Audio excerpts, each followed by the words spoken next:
I love the smell of napalm in the morning. Welcome back, folks. Welcome back. That's right, I hope you're all good. This is episode 21. Yeah, you know what it is. It's UK Outpost 31, the film review. That's right, you know what it is.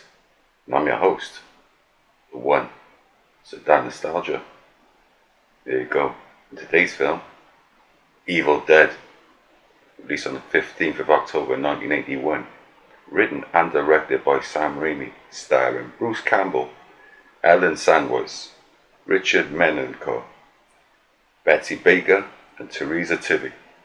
Cinematography, Tim Film. Music by John LaCuda. Distributed by New Line Cinema. Box office 2.7 million from a 375k budget. Plot. Says around 5 uni students take a weekend break at an isolated cabin located in a rural woodland. One of the students becomes possessed while sketching, then scribbles an image of a book. Soon the gang visit the cellar after the strange incident, where they stumble across the same very book scribbled on this page. The Book of the Dead, along with the recording from researchers speaking an incarnation to which unleashes an evil force on the gang. Shot from a rented Kodak 16mm, a trial period at the time. Problems due to cabin remoteness, injuries to the crew, no sense of direction. The effect for the demonic eyes took up to 10 minutes to apply, still took an extra 5 minutes due to complications. Raimi sketched crude illustrations of scenes, developing images and ideas in an instant, adopting a Dutch approach for angles, creating more suspense, which helped out a lot. Mounted cameras used to capture the fluid sense of motion. Same tactic used by Danny Boyle for 28 Days Later, when the main character is walking over the bridge. Same thing. Brilliant. Pioneering the shaky cam.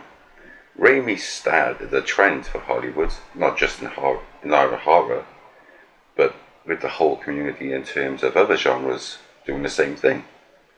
Absolute genius. If he could have got copyright on that, he would have got paid big time. And this is what you call pioneering, folks. Pioneering. Raimi and Campbell pushed to get the financing for the project through family and friends and anyone who was interested. Goes to show, folks, today's struggles are tomorrow's gains. See what I'm saying? It's a process that they go through. Baker, Ellen Sandweiss, previously worked with Raimi and came through. Family also helped on the production and crew, along with Tom Sullivan on the makeup and effects. Steve Frankel being the only carpenter responsible for the props. Classic job by everyone, really. Everyone turned up on the day, and they were there. That's a great feeling. Torturing actors. Raimi wanted the actors to feel the anger and the pain over the injuries or circumstances while they were on production.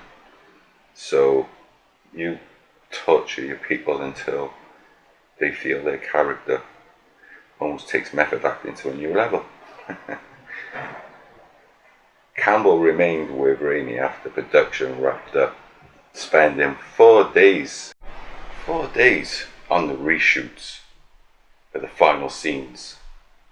Joel Cole, involved in the film's editing. Edna Paul, editing the remainder of the majority. Building connections. Irvin Shapiro helped out greatly getting this off the ground. The same man who backed George A. Romero's Night of the Living Dead. The film's UK success come down to Stephen Woolley being a big supporter and helped promote and got the cinema release date. Then the investors soon followed off the back of that. the film's scenes were gruesome enough to be placed alongside Cannibal Holocaust and I Spit on Your Grave. X-rated scenes were removed in certain countries, others allowing the full edit, while the rest of the film was banned in other countries.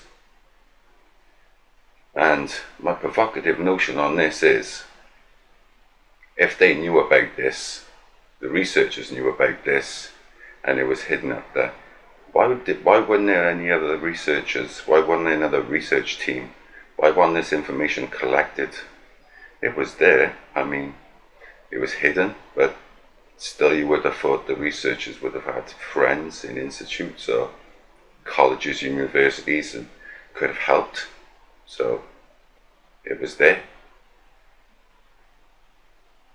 Sam Raimi and Bruce, being friends for a long time, so it's fitting to work together on the same project and having previously worked on multiple comedies, which got them build up their friendship. Raimi had a short film, Within the Woods, made for $1,600, the platform to help launch Evil Dead, which was backed for $100K. Stephen King, being at the screening and experiencing his eyes being opened, becoming one of the film's biggest fans and followers. Evil Dead then, with its theatrical release, came out better than expected, but domestic cinema was disappointing. Bringing in numbers overseas, Raimi later spoke on the film's success outside of the United States. So really, he didn't get much love in his own country, but outside of his home, got plenty of that. Further two sequels were penned and filmed, but both having notable success. The first being a mirror reflection of the first, greatly so, and the third being a complete offbeat different with a more comedic, with a horror approach still, like Day and Night. From 2015 up to 2018, the television series released Ash vs Evil Dead. Raimi involved in the creative side and the executive producer on the project, and Campbell went back to the role. And I watched the first two seasons. I didn't watch the third one, but I did like what I did see, so I couldn't complain. I did like it. It was enjoyable. Remakes in 2013 and the recent one of 2023 with the Evil Dead and Evil Dead Rise, released years after talk and speculation from Hollywood outlets. And this had gone on, and whether they involved Raimi or not, or probably went to see him for oversight, something to be spoken of. Two of Raimi's successful films, being Spider-Man with Sony, and then the other horror was Drag Me to Hell, both going on to have huge following, cult following statuses. Later, he went on then to direct Doctor Strange Multiverse of Madness, featuring Bruce Campbell with his out-of-control hand, which was the joke from his previous film series. And I gotta be honest, I went to watch Multiverse of Madness and I was kind of disappointed. I was hoping to see more, maybe, because it was Raimi. And I wasn't expecting to see Evil Dead, but maybe we could have seen something, just that, the magic, you know what I mean? It was there. The video game was released in 1984 on the Commodore 64. Later, decades, released then through the PlayStation and the Xbox, along with a comic book crossover with Marvel and other horror comic characters such as Jason Voorhees, Freddy Krueger. You have musicals based on this, which doesn't interest me at all. And then there was an Evil Dead inspired heavy metal track called Ex Mortis by Ice 9 Kills. Tell me if I've got that song correct, folks. You please correct me. I'm sure there's fans out there, and if I've destroyed the pronunciation, I'm sure it's possibly a Scandinavian, but please get back to me if I've got it wrong. My apologies there. Harry Lime, very little known to some, but to me. I remember him being a musician, a UK garage artist, sampling the Campbell's voice on his album, and using the shaping the word Scotty. That's the part when the dude is dying and he just come back from the woods, and he's telling him that Cheryl was right. That was an absolute great part of the film. And Harry Lime sampled that. Get a chance to listen to it, folks. Please, I suggest you do. My overall review. It's a cult classic set and created for not just one generation, but it doesn't stop there. Still today, this disturbing low-budget film remained heavy on my film rotation throughout the 1990s, and today's generation acknowledged such a provocative horror. Whether it's the Sam Raimi original Blueprint or the Ash vs Evil Dead, even the modern films of Evil Dead and Evil Dead Rise, this is an enterprise. Filmed off a 16mm camera to a legacy and stature that will sit amongst the greatest horror names for a long time. When King said this opened his eyes, he wasn't lying. My first time experiencing this showed me a film that had no restraints, an unfiltered vision, and without regret. Raimi has not only changed the genre, but reshaped the very nature for generations to come in terms of horror with camera work. And I've got to be honest, folks, the man made it happen, so this is truly something. This is truly something. And I'm going to give this film a rating of 4 out of 5. That's right. So, I'm going to get into my next segment of the day, which is, what have you been watching? Well, I've kind of been on a little war vibe lately with the film, so I have been watching, I did get to sit down and watch Francis Coppola, Apocalypse Now, and wow, absolutely amazing. What a big film. Marlon Brando is brilliant in it. In this film, he is brilliant in this. Like 10 out of 10 for his performance. He's completely different from when you see him as Don Corleone. Completely different. And Martin Sheen in this, fair dues, I think he was big name in this, and he is brilliant. Excellent performance. And his narration throughout, so it keeps you well informed. I did like this one. Not gonna lie, this was a good film. Even got young Lawrence Fishburne in this as McLean, and he played a good character. But the only time I wasn't happy with him was when he had shot the Vietnamese on the boat, which I thought was unnecessary. You know, it was like the crude act of nature that didn't need to be seen. And but he played a good part, and the whole part then when you got the war, but then there's the weirdness of when they're going beyond the war as they're drifting down river, and then they start getting to other parts as they, no, I don't want to go too far into the spoilers, but wow, absolutely amazing.